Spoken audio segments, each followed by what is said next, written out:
It says I have 100. All right, guys.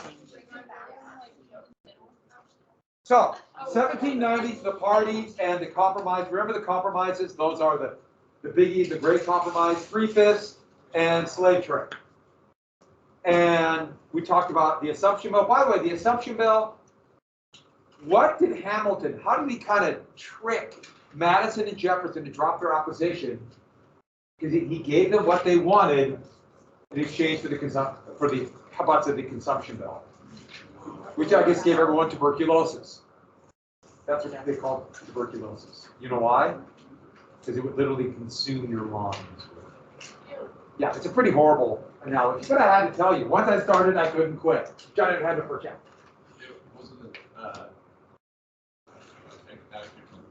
It's the District of Columbia. Yeah, the District of Columbia. Right here, correct? No. In present day, what's the river? Potomac. I know, the phonetic. And who else lived on the Potomac?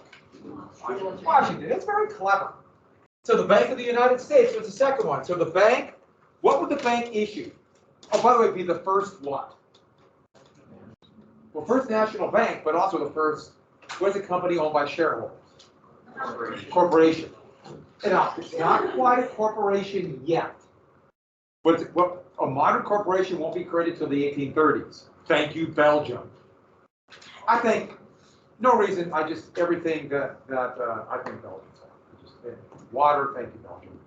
So with that, and they get seed money from the U.S. government, a charter, they would collect tax revenues, and what's the other thing they would do? Yeah, issue the currency backed by the tax revenues. Money has no value unless there's tax revenues. And they would loan money, not only for manufacturing, but to create more what? Someone said it. Banks. To create more banks. And that was a key element. There was no banking system. And the banks then would distribute the money and the new currency and therefore create this system. Now, it's still pretty weird. It was a weird financial system. There wasn't like set dollars up until the 20th century. In fact, silver miners all the way up until the 20th century, if they mined silver, they would actually mint the coin, pay for the minting of the coins themselves. It seems so weird now. If anybody has silver dollars from, let's say, the 1880s or 1890s, they were paid for by the silver mining companies. So we had a weird financial system. Now, but that would be the beginning of it. Now, we have that, and then what's the next issue? To promote industry, what did Hamilton want? What's the tax on imports called? Yes. So what's the word for the high tariff that would keep out foreign competition? A protective tariff. Has everyone got that? It's a protective tariff. So if I say protective tariff, we know what it is. A tax on imports. And then that didn't happen. Just got a small tariff. And what was the war? Yeah, the Anglo-French War, because of what revolution? Thank you, French. Hamilton was on whose side? Which is so weird if you think about it, but that's who he admired, and he didn't like that whole equality thing. Jefferson was on the French side. Madison actually was a little more pragmatic, but let's go ahead and get to it. Those are the four issues. Did we get to fallen timbers? Just got to it. Let's finish fallen timbers now. Oh, I got a question for you. How you doing? No. Did anyone get an email from me that had all the information about paying for the AP exam?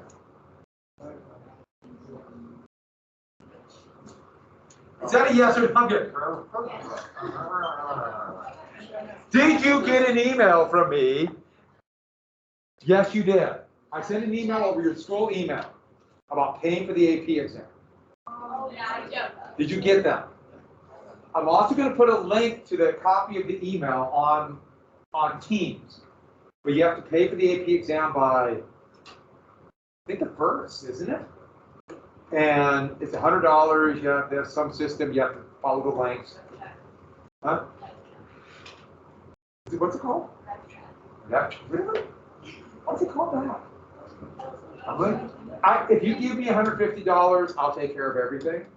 Oh, you still have $300, but I will, trust me. I'm here for you. Oh, you'll get a good seat, snacks. Don't give me money. All right, so with that, if you did not get it, did anyone not get an email? Did you check? Well, then that does mean. Okay, I'm going to send it out again. I just got to see if that system is working because I think it's pretty hit and miss. All right, so we get here, Confederacy, we got the fallen timbers, and the British up. But the British let the Confederacy down. Did we get the Greenville? Yeah. All right, so we stop right there. Treaty of Greenville. Arguably one of the more important treaties because that set the precedent for future treaties with American Indian tribes. Also get this weird kind of dichotomy where you're going to have people that live in the so-called borders of the United States that are also technically independent. They'll get a name for them, dependent nations. They're not independent, they're dependent. It's a weird political, or it's a weird legal contradiction. If you know anything about laws on reservations in the state of Montana, because there's 7 in Montana. They're different than state laws. That's why. It's just a weird legal contradiction. So with that, while that's going on, Beautiful mountain meadow. the beautiful mountain meadow along the Great Lakes, a treaty with the British was being negotiated. And this would become dubbed as Jay's Treaty. One of the weird twists of fate, John Jay was the Chief Justice of the Supreme Court. But Washington didn't know who else to send, so he sent the Chief Justice to the Supreme Court to negotiate a treaty with the British. And would be like the Chief Justice of the Supreme Court today is John Roberts. Makes no sense. It's like during the Whiskey Rebellion, who led U.S. forces? Literally from the front, at least at first. And so this treaty would turn out to be pretty much pro-British. It wasn't Jay's plan. Jay was to go in there saying, I'm going to help the British out. It was that the British had all the power. It's a treaty with the British. And if there's a negotiation between two groups of people, two entities, those who have the power will always have the advantage. Always. Yes? What? He was actually the Chief Justice of the Supreme Court. And for example, it never really made clear that the British should leave the parts of the Great Lakes that are claimed by the United States. Of course, the British made the correct claim. What about the people who live there? And so many people were upset. Here is Jay being burnt in effigy for the treaty. And that is supposed to be in democratic strongholds like New York City. And so, I say democratic Republican strongholds, which we're getting to Republicans in just a second. And so with that, soon Washington, who negotiated the treaty, would be called a traitor. Here's a cartoon showing Washington cheering on Lady Columbia, which was more and more a symbol of the United States up to the 20th century, embracing American Indians. And why American Indians? Remember the battles of the Northwest frontier, and the idea was that the British were helping them. So here's the British behind there. And Washington is cheering them on, which is patently ridiculous. In fact, that's a blatant lie. But that gives you an idea how people can play on other spirits. Remember when, during the Revolutionary War, right before it, you had the Tea Act, and then the British passed the Quebec Act, which said that Canada would administer this area, and the colonists were saying, they're going to turn us over to the Catholic French. Patently ridiculous. Same thing here. Washington was hurt by this. And Washington had flaws, and he would be as duplicitous and dishonest as any other politician. But he also was very loyal who gave up power. No, Washington, have you heard the story about him chopping down the cherry tree and saying this might surprise you, that was made up. Did I just blow your mind? So, we're coming to what's going to be called Hamiltonian economics. And this Hamiltonian economics is one of the first for the United States nationwide economic proposal, what we would call today macroeconomics. Macro, like for the whole country. Microeconomics is like for one industry or one market. Hamiltonian economics. It's still very rudimentary because it's talking, we're putting what Hamilton said, or at least that's what I'm doing, into modern economics. This is still pre-capitalism.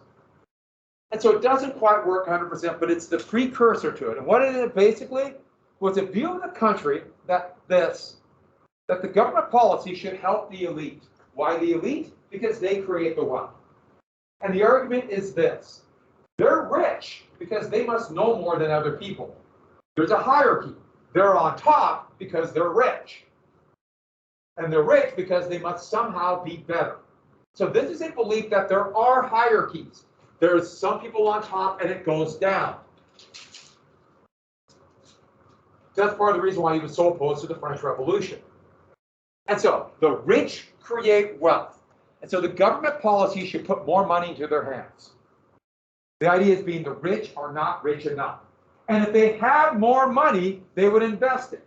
And what would they invest it in? Well, to Hamilton's point of view, they would build manufacturing and a banking system, finance. So they will take that money and do what's best for the country. Build up business and finance and the prosperity of the country. Now, of course, they could also build gold-gilded toilet seats. So there's no definition of what they will really do. But his whole plan is they are so smart and so thinking ahead, they'll do this. Now, remember, he doesn't quite believe that. Remember, he had to buy their loyalty with debt. So there's some contradictions in this. And then, remember the whole thing about keeping farmers then, or getting them off the land? How do we do this? Make sure wages are low. If wages are low for these new factories, that will pump more money in their hand. And that will lead to general prosperity. Now that too could be a contradiction. How could there be general prosperity if the government policy is to keep wages low for most people? I mean, there are some issues here, but this is the plan. And what if those people on the bottom complain? Thus, we have a standing military to put down rebellion. Remember the Whiskey Rebellion. And so this is a very energetic government to promote more wealth in the hands of the rich, and therefore they'll use that to invest. Now, when it comes to purely economics, by the end of the 19th century, so we're talking 1880s, 1890s, Hamiltonian economics will morph into what we call, well, it's a certain type of economics. Is it conservative economics or liberal economics?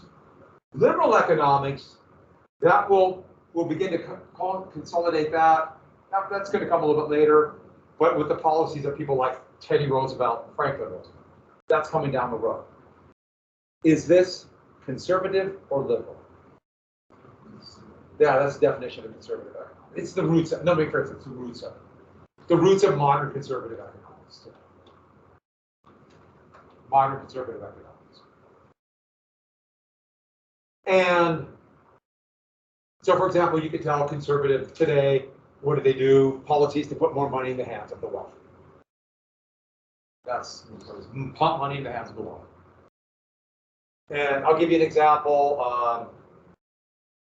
Two really good examples. President Trump was incredibly conservative, and his tax policies in 2017 were huge tax breaks for the very wealthy, massive, unprecedented. And then what's Montana? Very conservative.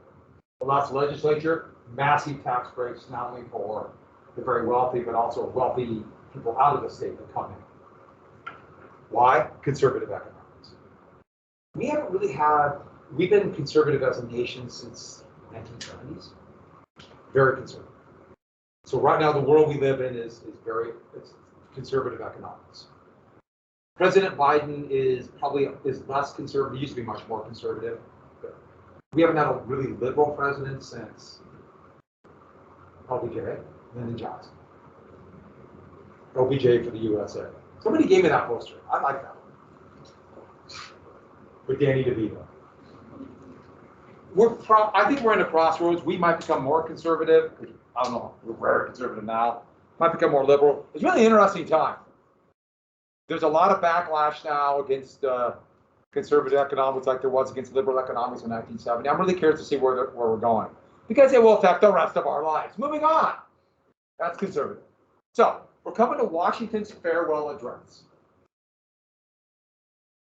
By the way, to me, the term liberal and conservative, that's the only thing that matters. Most people, when they say liberal and conservative, they talk about cultural issues. That's what they talk about. And once you start that, I think from personal experience, it just kind of goes all over the place. It's really hard to tie that down. So Washington, the so-called like the leader of the founding fathers, our first president, he's being called a traitor all the time. And he looks at this corrosive situation as he sees it, and he's got to issue a warning. And so this is actually it, and it would be printed. He did not actually read it to anybody. He didn't like doing that. Like a lot of people, he had false teeth, and they moved around a lot. By the way, what were his false teeth made out of? Slaves' teeth.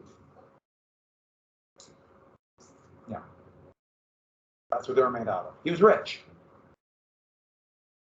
So, he said, first off, avoid foreign entanglements. Avoid foreign entanglements. By the way, I'll get to it in a second. And what's the other thing? We have to do something about this bitter partisan divide. Remember the factions? And he warned against this new thing that's being created, political parties. Because what he said was, this divide between the political parties is going to become so rancorous it will destroy the country. And that's what this cartoon says. The two different points of view, the Federalists and the Republicans, the two new parties, and they're going to pull the country together. And there's Washington, the very creepy Washington from above. And this is supposed to be clouds, but doesn't look like he's in prison in some kind of rock fortress. Let him out! No! So they make him look like that with a massive nose. But he's warning about this. Now, here's the thing. Washington did not particularly like democracy. And in our point of view, more and more democracy is that people will make decisions upon their leaders and have the ultimate power. And parties give people a clear divide if parties are healthy. Parties stand for this, they organize it, they educate people. The other parties might stand for this, and so on. And you can make clear choices for what direction the country goes. And that is the position of parties, and that's how democracies function. You gotta have parties. The problem is, if you have unhealthy parties, you're never really sure what they stand for. And even though the parties themselves might have strength, like they might have a lot of strength in the parties, they might function very weakly for democracy. What do we have here? Exceedingly weak parties, as in a democracy. It's not clear what they stand for. And that might advantage the people who lead the parties. No one's really sure, but that's what we have now. Who has a strong one?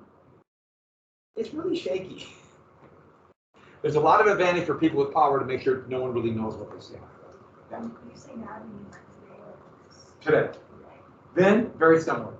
It became just personal. Up and down. Up and down. Like the strength has changed. Yeah. Now, when I mean strength, don't think about, as strength in a functioning democracy, of giving good information to people they know they stand. For example, Germany has a lot of problems, but they have much stronger parties. But not as strong as they used to be, but strong. That's an example. So, isn't that creepy? You gotta admit, that's creepy. Every time I look at that, like, So what we have are the first two political parties. Now here's a fun this is actually really funny, but here's Jefferson at the Jefferson Memorial. Here's Hamilton in front of the old US Treasury building. Beautiful pictures, aren't they? Very artistic. Okay, I just snapped it. But moving on. So what we have now are the two political parties, the Federalists. Now there's lots of people who are Federalists, but they personified by the ideas of Hamilton. Adams was a very reluctant Federalist. He actually hated Hamilton, and Hamilton returned the favor. But let's be clear about it. Most people hated Hamilton. I'd say a lot of people hated Adams too. They were hard to like for a lot of people. Some of it's unfair, a lot of it's not. The Republicans more and more around the ideas of Jefferson and Madison, who were close. They were further apart when Madison wrote the Constitution, but once Madison saw what Hamilton was going to do, the good and bad elements, it drew them closer together politically. Now, one more thing. If you look at the textbook, you might see them called Democratic Republicans. They did not call themselves that. They called themselves Republicans. But the reason they'll put Democratic Republicans in the textbook is to differentiate them from Republicans that are going to come in 1856. The Democratic Republicans, or I'm sorry, the Republicans then are going to become the Democrats. Don't blame me. I know I look old, but I wasn't there yet. Yeah, so they're going to become the Democrats. And their opposition will become the Whigs. No, the Whigs did not become the Republicans. The Democratic Party would implode over slavery and barely survive. All this is coming down the road. I mean, there's all kinds of stuff coming. And so with that, and by the way, that's the first executive mansion. It's being built. Why did I say first? What's going to happen to the executive mansion? Anyone know?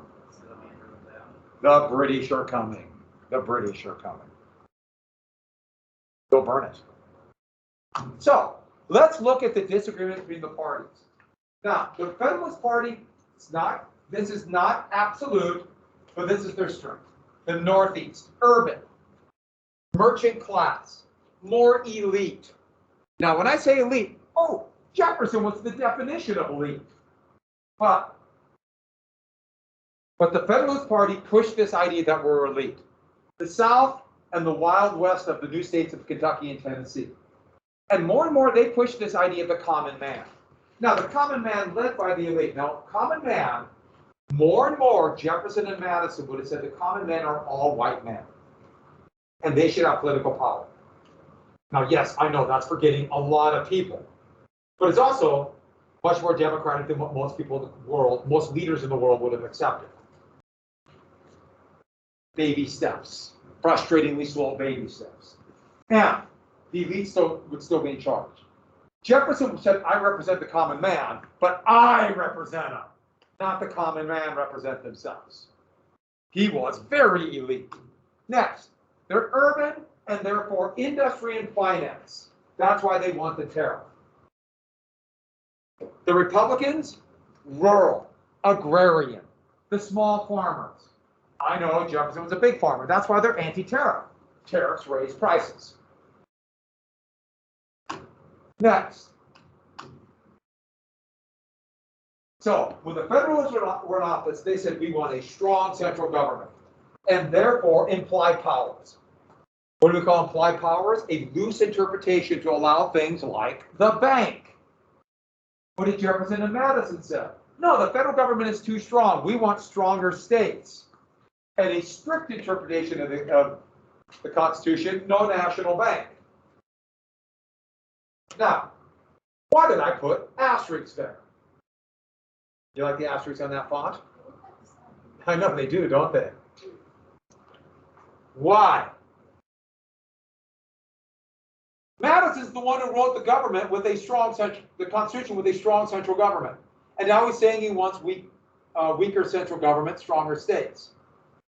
Madison's the one who said we need a necessary and proper clause. He wrote the necessary and proper clause, and now he's saying he wants a strict interpretation of the Constitution. Remember, he said this about the bank.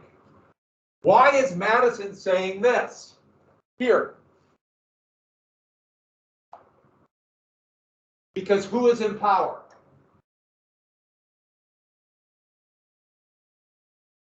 When the Federalists are in power, the Republicans are going to say this, because they want less power for the Federalists. What's going to happen once Jefferson and then Madison become president? stronger central government, and they'll start opening up the Constitution. And what are Federalists going to say once the Republicans are in office? How dare you do this? We need stronger states and a strict interpretation of the Constitution. Now, why am I telling you this? If you look at this, this is from a textbook. This is from a textbook. I thought it was kind of funny, so I put it in. But it says right here, Federalists, loose interpretation of the Constitution. Republicans, strict interpretation, enumerated powers. That's what it's saying. That's all it says. So if you come out of there and say, oh yeah, well, that's what the Federalists wanted and the Republicans wanted. No! They're being duplicitous. In fact, that's kind of manipulating you. Today, somebody might say they want a weak central or weak government and less power for the president. Tomorrow, they'll say they want a stronger president. When President Trump was in office, Democrats were saying the executive was too strong. And now, what are Republicans saying? Yeah, they go back and forth with who's ever in power. What did I tell you? Somebody says that about it being unconstitutional power, you should be what?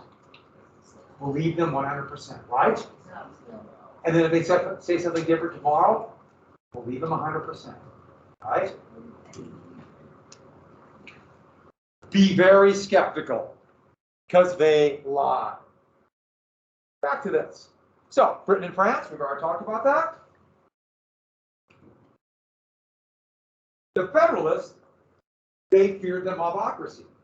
So they wanted to rule by an elite, an aristocracy, more and more, what do you call an oligarchy of wealthy people? A plutocracy, yep. More and more, the Republicans are becoming more democratic. They want to open up suffrage to more white men. Now, ironically, the opening up of suffrage of white men will take away votes from women who have property. And also people who are not white with property. So there's going to be some very big racial elements here. This is a complex time. But isn't this funny? Madison was opposed to the democracy. At least he said that to get the Constitution signed, and now he's for it. Is he a hypocrite? Is he a hypocrite? Or is he growing? Here's the thing. It's going to be tough to figure out what's more important. What they want for the whole country or individual policies. And sometimes that's hard. It goes back and forth.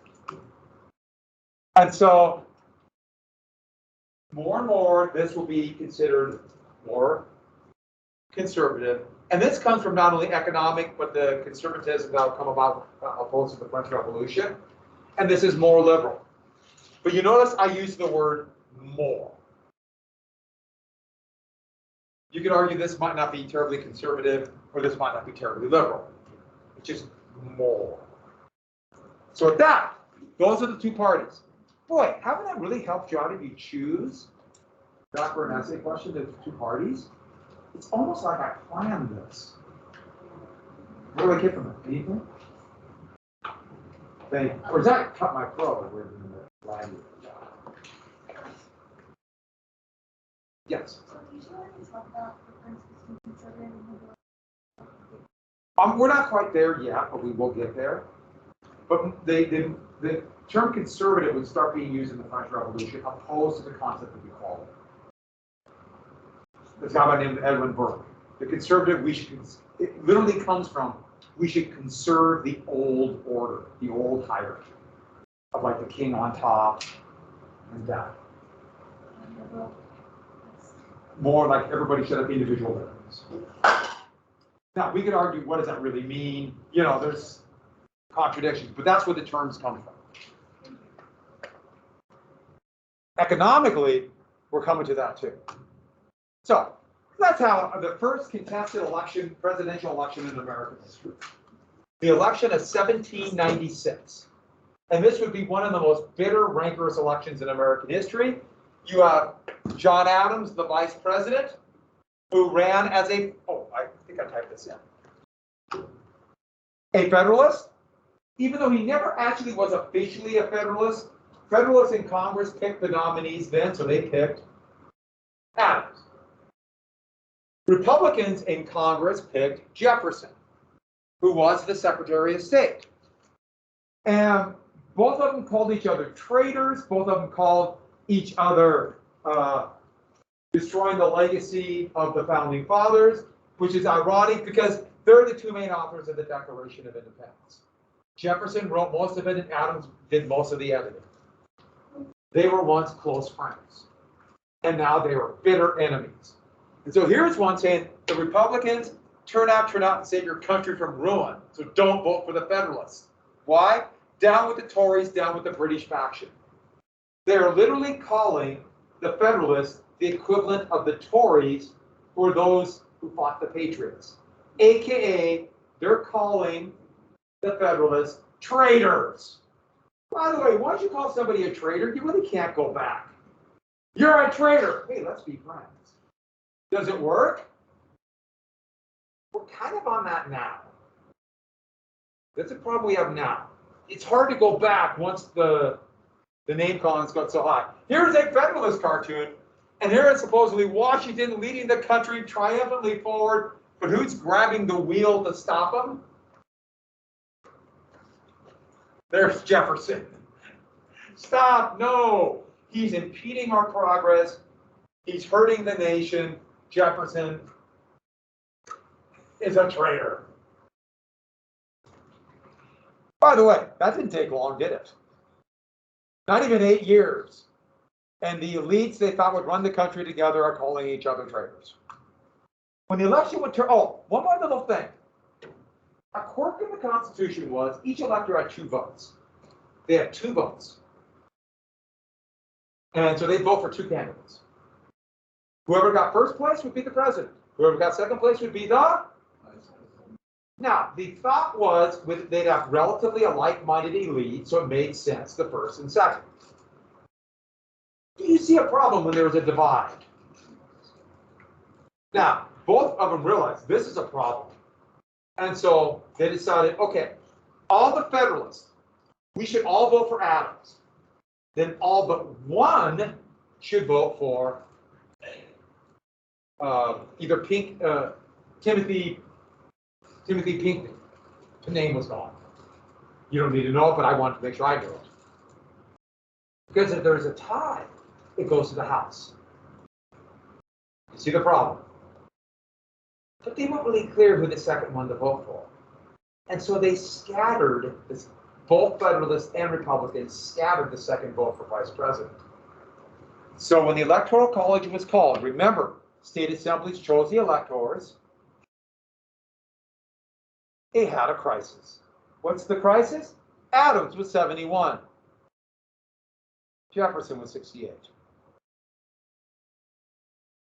Jefferson became the vice president. So that would be like today, Biden was president and Trump was Biden was president, Trump was vice president. Now, the vice president doesn't really have a lot of powers, but there's a lot of influence. The vice president only breaks ties in the Senate, and what's the only other power the vice president has? The vice president. Hmm? Yeah. So they become the angel of death. That's what presidents call vice presidents all the time. The angel of death.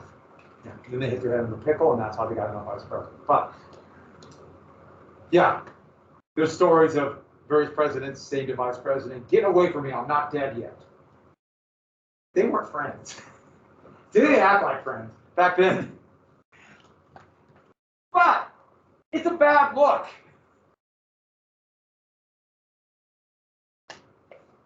So, already a crisis. Jefferson just hung out in Monticello and sniped at its president.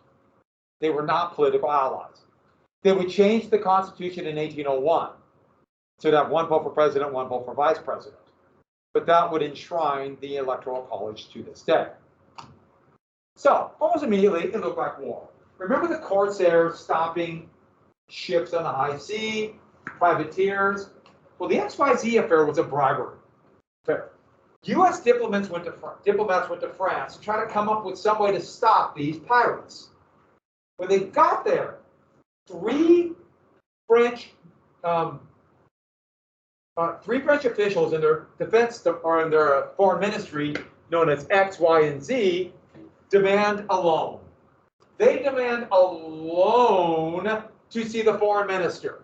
You can't see the foreign minister till we get a little bit of money. What do we call that? That's a bribe.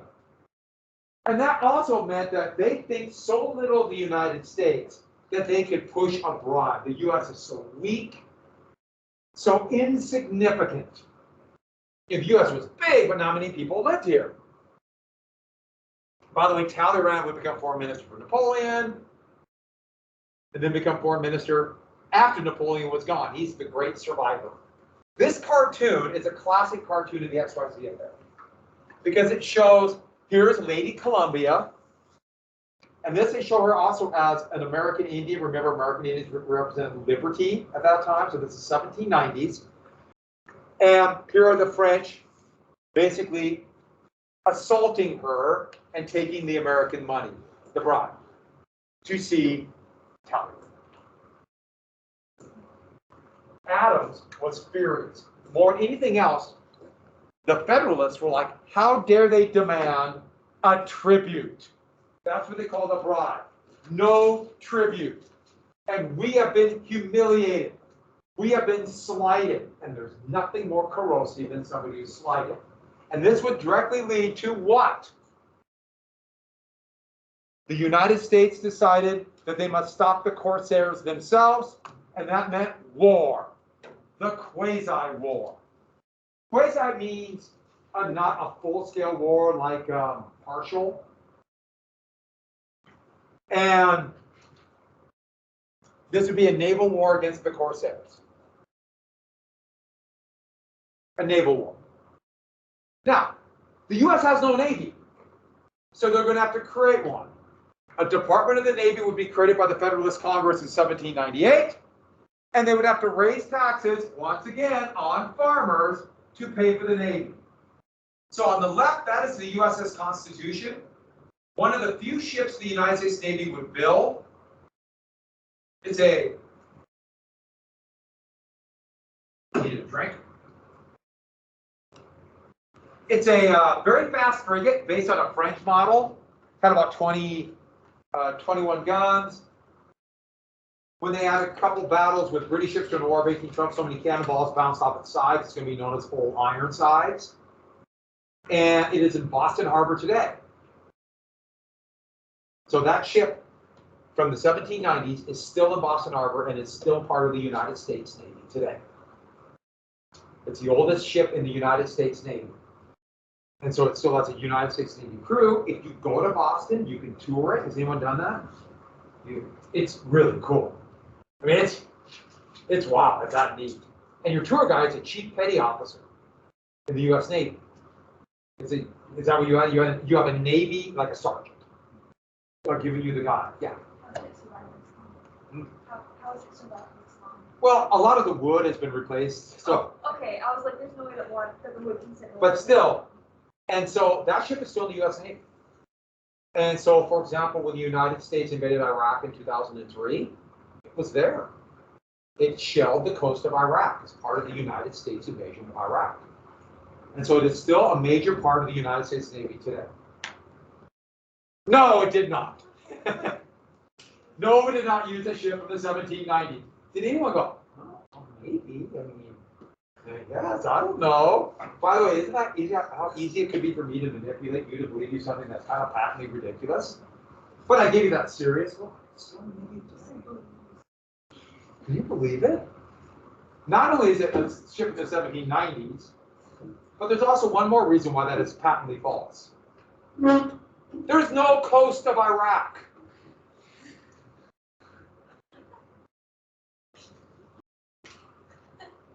Remember what I said about it's important to know stuff, to know if people aren't like totally manipulating you?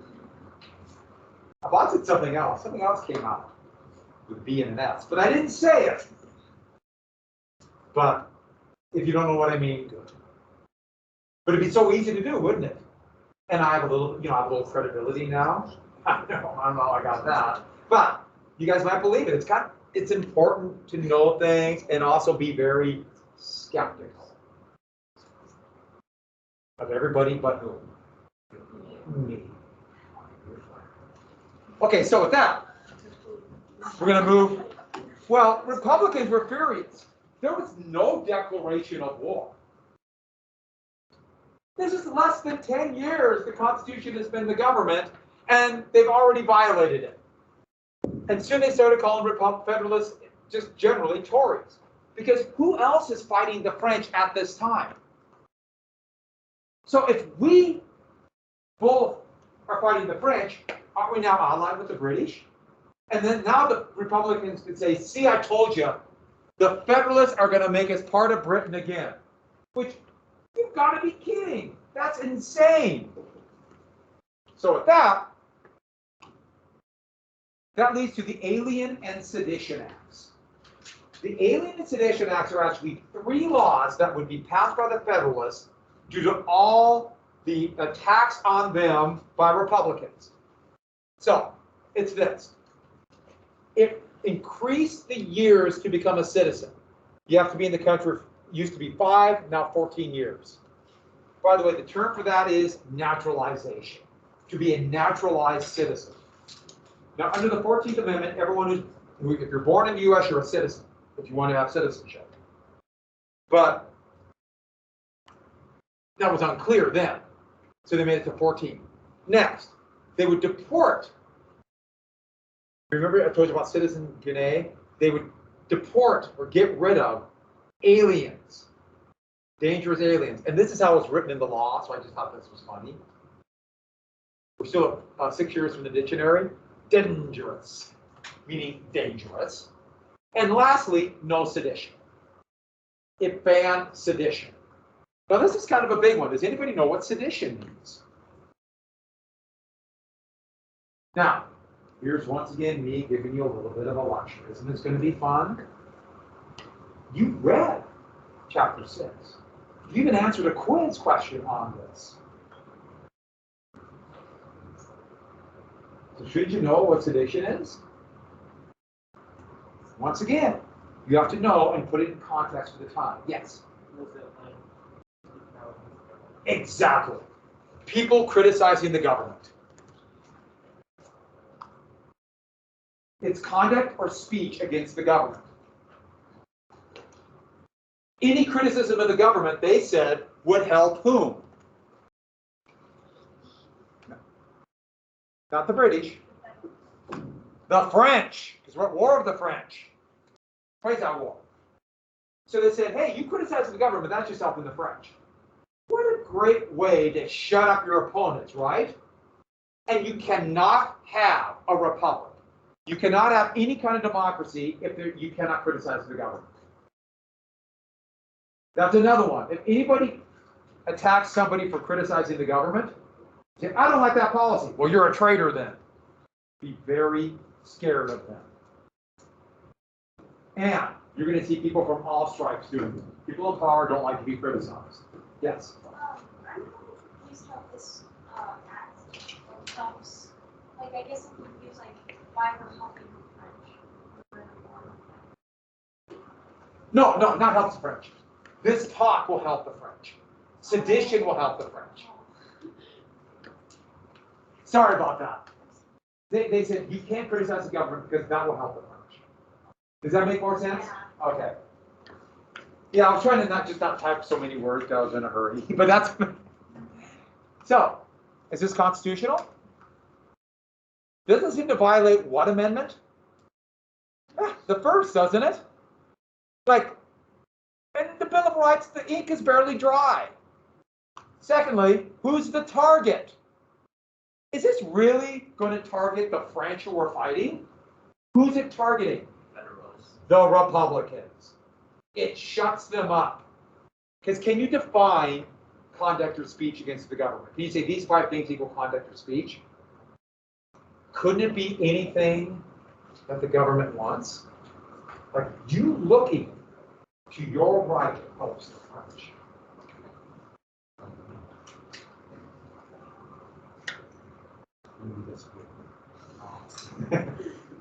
I don't want to help the French.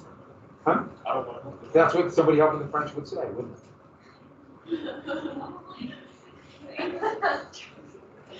By the way.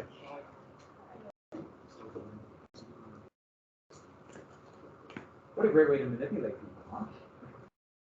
Aren't you all scared of all that? Okay, with that. Jefferson and Madison were furious, and they respond because the president is supposed to veto laws by this. Adams signed it. Adams actually didn't like the law, but he thought it was constitutional. They responded with the Kentucky and Virginia resolutions. What were they? Well, they said, this is a constitutional crisis. Nobody told me the bell was going to ring. And all you pro-French people. I swear. I don't even want to Stop. spell French. Just stop. I'm in French class. I'm learning French right now. See, anybody who's actually helping the French would deny it. I love the French. See, I knew you were a traitor. Actually, that's how witch hunts go. No matter what you say, you're wrong. Maybe I should join the French. I knew you were a traitor. I knew it. I guess. Maybe. Goodbye, everybody. Right when you find work, keep punching waterfalls. Yeah. See you later. Thank you for asking that. That really Yeah, I wasn't was clear. really confused. I was like, what? It was clear to me. Bye. Have a good weekend. Enjoy yourself. Have a good day. See you. Goodbye. On the Boston bombing.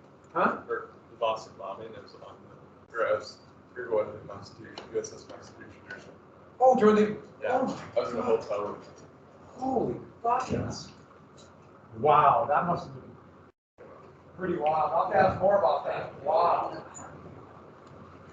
I'm the first. Thank you. Yeah, do you like flamingos? Yeah. You ever seen a flamingo? Yeah. They're pretty cool. I smell. I love birds. Birds kind of. Everyone, great. Hola. You've been in a class of freshmen? Yeah. Are they good? It's like what? Are you about to melt? Huh? Are you about to melt? Warm in here. This is wrong. I know. I don't know why it's so warm in here. I think they turned the heat on. We got to get rid of this. This is an outrage. This is an outrage. I like that. I'm freezing to death. Oh, actually. Cinnamon rolls. Yeah. He's Kind of actually similar. Should we have a cinnamon roll day? Oh no. We should all collectively No, hey, secret. That's it. We're one big team. I should have the Bring my day.